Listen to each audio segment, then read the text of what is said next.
everyone, and welcome back to my channel. And if this is your first time here, then hi, my name is Lauren. And on my channel, we mostly talk about anything luxury, but we also discuss lifestyle and beauty. So if you're interested in any of these topics, please consider subscribing to my channel, and we'll get started with the video.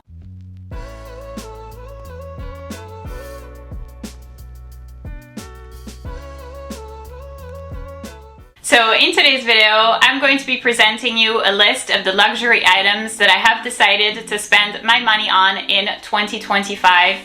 I've already done the contrary video, actually a similar video, but basically the items that I'm deciding no longer to spend money on in 2025. And you were curious to see, what my budget was for in 2025 and the luxury items that I still felt like were worth the price tag and that I was willing to, spend my money on. So if you're curious to hear my thoughts and opinions, then please keep on watching. So the first one, and I know that this one will be very, very controversial and not necessarily everybody's cup of tea, but for me, a luxury car is actually a necessity. So I drive a Porsche Cayenne. I've had it for 8.5 years, almost 9 years. So it's old. I had it since it was like 6 months old. It's basically my baby. The mileage on this car currently is 190,000 miles. So it is very high. I drive a lot. So for me, I couldn't consider driving a Subaru 190,000 miles. I value my comfort. I value the time that I spend in the car. I want to be able to spend that comfortably, to not have to worry about the reliability of my car, to not have to think, oh, my car might break down, or the engine might, have some sort of a problem, or I need to replace the transmission, or anything like that. This car has been amazing. I have been extremely satisfied with it. Basically, haven't had any problems. I haven't had to replace anything large on this car, so it really has been an absolute pleasure, other than the regular, maintenance, oil change, all that. I've been, knock on wood, very lucky, fingers crossed, very lucky. So personally, I think that it is a necessity for me just because of the sheer amount of time that I spend in the car. I, drive from workplace to workplace. I don't necessarily live super close to any of those workplaces. So for me, I spend a lot of time in the car. After that, during my free time, I go on dates. So, once again, I live like in the suburbs. So usually when I meet people, it's going to be in the city around, downtown DC area. So again, an hour drive.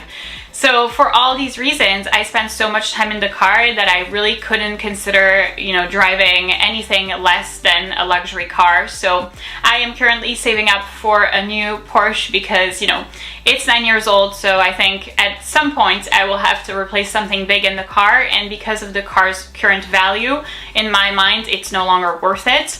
A Porsche like engine, for example, is like $15,000. So the car is no longer worth $15,000. So at this point, it's best to start saving up for a new car. And I feel like I have my eye on either the Porsche Cayenne base model, which is, the current car that I have, or the coupe, which I would love to have because it's very sporty. I'm thinking like either a tan interior, which is what I currently have, or red seats. Ooh, that's really what I would like. And of course the black car. So for me, a luxury car is a necessity in 2025 for my personal lifestyle. The next thing that I think for me, for again, my lifestyle is worth spending money on is luxury watches. I have recently-ish gotten into watches, and it really is something that brings me a lot of joy. That doesn't take up too much space, which is perfect, because at some point I will have to, either make another bag room or, I don't know, start getting rid of some handbags. So at least watches don't take up a lot of space. I recently got an Audemars Piguet Royal Oak, which I am over the moon with. I absolutely love this watch, and of course I'm already thinking of what my next watch could be. I have a couple of ideas. By the way, if you haven't seen my recent video on my watch wish list, then I will go ahead and leave the link to the video in the little information link over here for you to see it.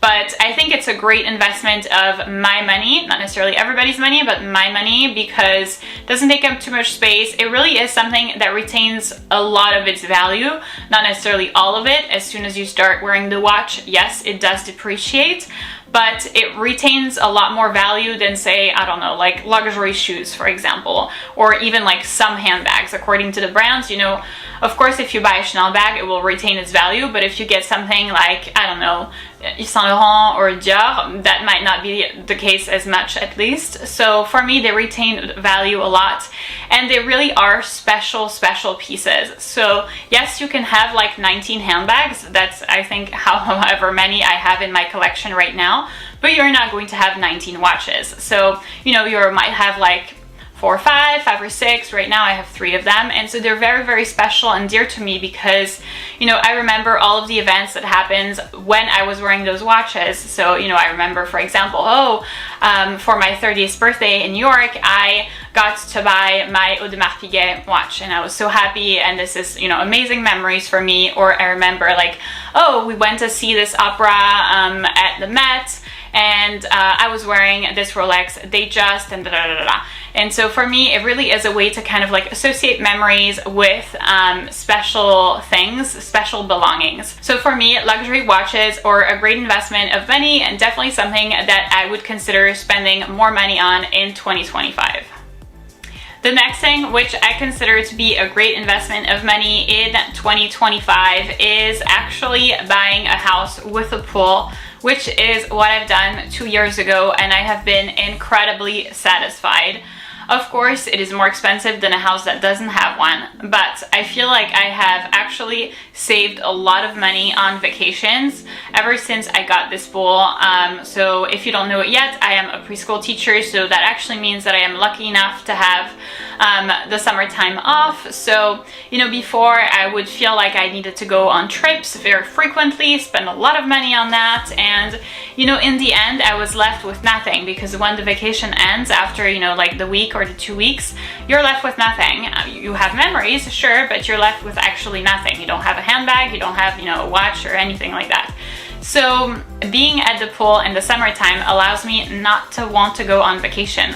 Even the thought of like going to, I don't know, you know, like a resort in Mexico or something, I'm like, there's gonna be a lot of people, it's gonna be noisy, you know, it's gonna be like unpleasant. I'm not gonna have the pool to myself, because here I have my pool to myself. So this is, for me, the best, absolute best investment of money. It may seem like, you know, a hefty price tag for a house at first, but saving money on vacations, especially over the long term, is really perfect. Obviously, if you have kids, they will absolutely love going to the pool. That's a great way to occupy them during the summertime as well. So for me, this is a necessary luxury in 2025. My next thing that I am still considering spending money on in 2025 is going to be luxury jewelry, or, you know, fine jewelry for that matter. So this is something that I know a lot of people are going to disagree with. I know that a lot of people think, okay, Cartier, Van Cleef, these are very prestigious brands that have extremely expensive price tags for items that, you know, they consider are not like worth it. And sure, the prices are expensive, no doubt there. But for me, in my mind at least, the prices are worth it, simply because I honestly do not see the alternative. So for me, I do not wear custom jewelry anymore.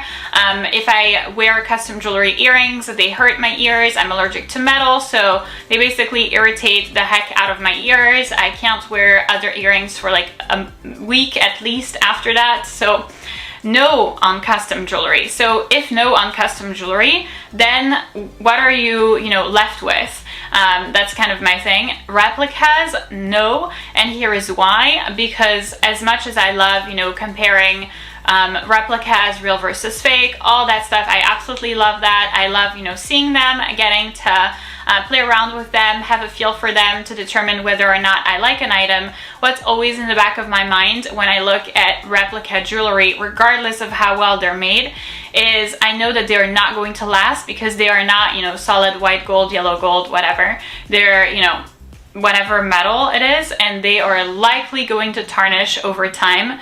So this is why for me that's not an option. In addition, some items such as, for example, a Cartier love bracelet, mine is in size 15. I absolutely need a size 15 because otherwise it's way too large, and most factories actually don't carry a size 15 in their inventory. So it starts at size 16 and it's obviously way too large for me. So this is also why for me replicas are a big no for luxury jewelry or fine jewelry. That's just a no. So if not custom jewelry, if not replicas, you know, there's not a lot left. And when you look at actual prices of, you know, other jewelry houses that aren't as well known, I actually don't feel like you're saving that much money. I was looking at a ring from Burke's. Burke's is like the Canadian equivalent of Tiffany's that I really wanted to get. If I find it, I will leave a picture right here, and it looks gorgeous, no doubt, but it's like $6,000. So I mean, you know, that's like the price of this. So if I have to choose between this or that, then I will choose that. So for me, it's kind of like a necessity just because there's no other alternatives, if that makes sense. By the way, if you figure out an alternative, please let me know in the comments down below because I would love to hear from you. I'm not like dead set on it. It's just because right now I don't see any other alternatives. So this is why for me, luxury jewelry is necessity and necessary luxury in 2025. And lastly, the last thing that I consider is worth spending my money on in 2025 is luxury / designer coats and jackets. By the way, if you are interested in seeing the roughly speaking current state of my coat collection, then I will go ahead and leave the link to the video in the little information link over here for you to see it. I feel like for me, coats are a big essential. They keep me warm. I am the type of person that gets cold all the time. It's very, very annoying. So they keep me warm. I really need something that brings a lot of warmth.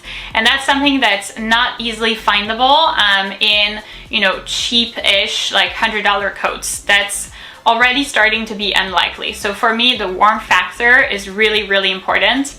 Then we have the most important factor, which is the cut.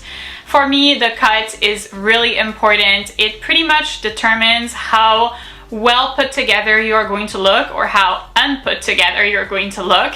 And I have a type of, not weird body, but I have to work around with my body. So I am 5'11" or 180 centimeters, so I'm super duper tall. So I need to live with this. I have broader shoulders than average, but I'm very skinny, I'm very petite, so I have a very narrow waist, and then I have super duper long legs. So I really need something that like kind of brings me in at the waist so that I don't look like, you know, like a little puffy Michelin guy. That's not what I want to look like. That's not what anybody wants to look like. So if I try on a puffer jacket from any random brand, that's what I look like. And then seriously, it's hilarious. But this is why for me, Moncler, for example, is an amazing alternative to that because their jackets kind of like bring me in towards the waist, and, you know, it makes me feel like I look good, and it makes me look like I'm actually skinny, which is, you know, what I want. So for me, the cut is really important. Same thing for like wool and cashmere coats. If it's not, you know, like bringing in towards the waist, then it's, you can see that it doesn't look good on me at least, or in my eyes at least. And then the last thing would really be the quality, because coats and jackets in general are not necessarily items that I consider, you know, buying you know, every year or every 2 years or even every 3 years. I need them to last a really, really long time. And so for me, the quality of, you know, the material and the fabric is really, really important. I actually bought my first Moncler jacket in 2015. So, I mean, the jacket is like 10 years old. It really is old, but it still looks good. Does it look brand new? No. But you could not tell that it's 10 years old. You would maybe think, okay, you've had it for like 3 winters maybe. But yeah, so in fact, I've had it for 10 years, and this is why for me, sure, it's a hefty price tag to swallow at first. It's, you know, like $2,000 for a jacket or for a coat. Oof, that's expensive, but you're going to keep that for such a long amount of time that for me, it really is worth it. So luxury coats and luxury jackets are really something that I'm interested in spending more money on in 2025. So that's it for this video, guys. Thank you so much for watching. I hope that this video was informational for you. If you were, you know, curious about what my budget is divided in, or what the luxury items that I still consider are worth the price tags are, for me, these are my essentials. It's okay if you know, disagree. It's also okay if you feel like you don't need any of these, that you need, you know, different things. That's why we're all different. We have different lifestyles, but these are basically my essentials and the luxury items that I consider to be necessities. So if you did enjoy this video, please give it a big thumbs up, subscribe, and I'll see you in my next one.